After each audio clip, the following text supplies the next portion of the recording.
नमस्कार दोस्तों, मैं हूं सौरभ शर्मा। आप देख रहे हैं भारत 24। 22 तारीख से रामलीला का मंचन दिल्ली की सबसे बड़ी रामलीला लव कुश में होने जा रहा है।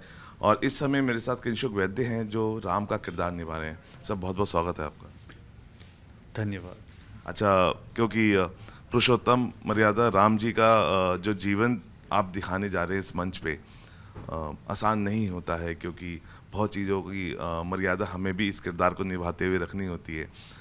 कौन कौन सी चीज़ें मैं सबसे पहले जानना चाहूँगा अपने जीवन से आपने अभी के लिए बिल्कुल दूर कर दी हैं, जब तक मंचन होगा। फ़िलहाल तो बस जो ये स्क्रिप्ट है हमारी इस रामलीला की, उसी पर थोड़ा ध्यान दे रहे हैं। छोटी छोटी चीज़ें जो है स्क्रिप्ट में, जो राम जी के जीवन की कहानियाँ है और जो सीख है, लोगों तक लाने की कोशिश करेंगे। और जो आप सबके मन में राम जी की छवि बसी है, बस मैं कोशिश करूँगा कि आपके उम्मीदों पे खरा उतर पाऊँ।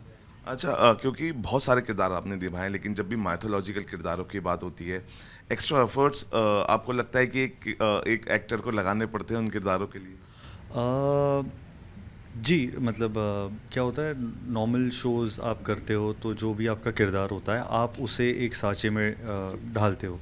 बट जैसे माइथो शोज़ हुए तो इन कैरेक्टर्स की एक इमेज ऑलरेडी आपके ऑडियंस के दिमाग में होती है, क्योंकि आपको हमेशा पता है कि राम जी कैसे होंगे, राम जी कैसे चलते होंगे, अर्जुन कैसे होंगे, क्या करते होंगे।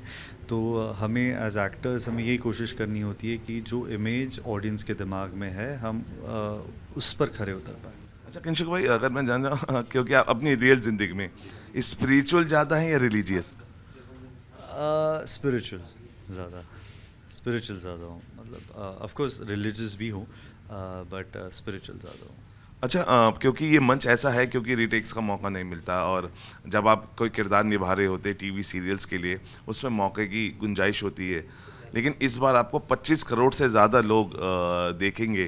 क्या उसका प्रेशर भी रहता है, उस मंच का भी रहता है, जहाँ पे अब 22 तारीख को आप जाएंगे और अपना किरदार प्ले करेंगे। सच कहूँ अब तक तो नहीं था, बट आपने इतना डरा दिया है मुझे, मर्यादा पुरुषोत्तम क्या क्या आपने छोड़ दिया, ये ऐसे सवाल पूछ के जो प्रेशर आपने मुझ पे बनाया, तो मुझे लग रहा है कि अब वो प्रेशर बन रहा है।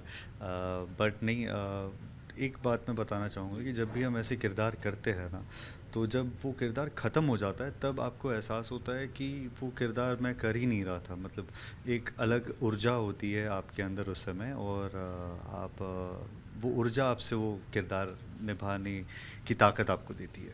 देखिए, आपने भी कई स्टोरी सुनी होंगी, हमने भी सुनी है कि जब भी कोई ऐसा किरदार निभाया जाता है, जो एक्टर्स है बहुत क्विट चीज़ें करते हैं। कोई स्मोकिंग होती है वो भी क्विट करता है, और नॉनवेज से परहेज़ करते हैं।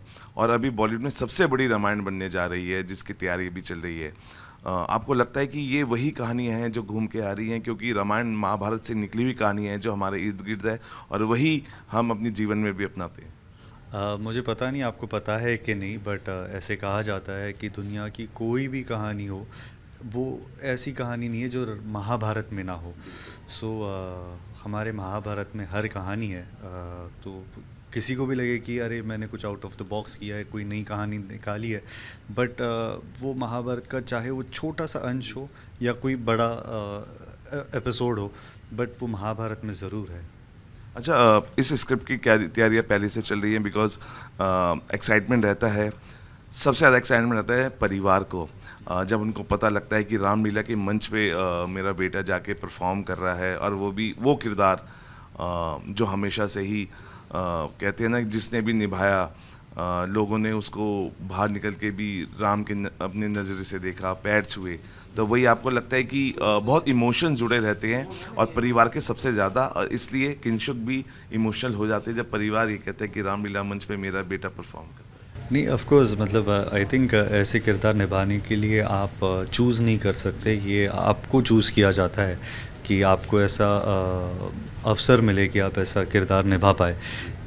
तो मैं बस खुश नसीब हूँ, और लव कुश रामलीला कमेटी का शुक्रगुजार हूँ कि उन्होंने मुझे ये मौका दिया। आखिरी सवाल, ये वेशभूषा कितने किलो की, क्योंकि ये भी सबसे टफ एक चीज़ रहती है कि आप उस चीज़ को कैरी करते हैं, अगर आप बता पाएँ।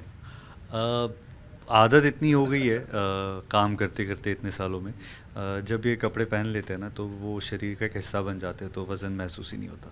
बिल्कुल, जाते जाते क्या कहना चाहेंगे उसी अपने रोम रोम में जिनको आपने बसा लिया है और किरदार अभी हम 22 तारीख से देखेंगे? आप रोम रोम की बात कर रहे तो बस जय श्री राम। धन्यवाद किंशुक भाई। Thank you. ये तो किंशुक वैद्य राम का किरदार निभा रहे हैं। 22 तारीख से रामलीला का मंचन होने जा रहा है। बहुत लोग एक्साइटेड हैं, कई कलाकार आए हैं और अपनी तैयारियां पूरी जोरों शोरों से कर रहे हैं। और इस समय राम जी थे, वो भी बहुत एक्साइटेड है, बहुत इमोशनल है। और 22 तारीख से जो मंचन शुरू हो रहा है, आप भी जाइए, इस रामलीला का लुत्फ़ उठाइए। फिलहाल अभी के लिए तैयार बने रहिए भारत 24 के साथ।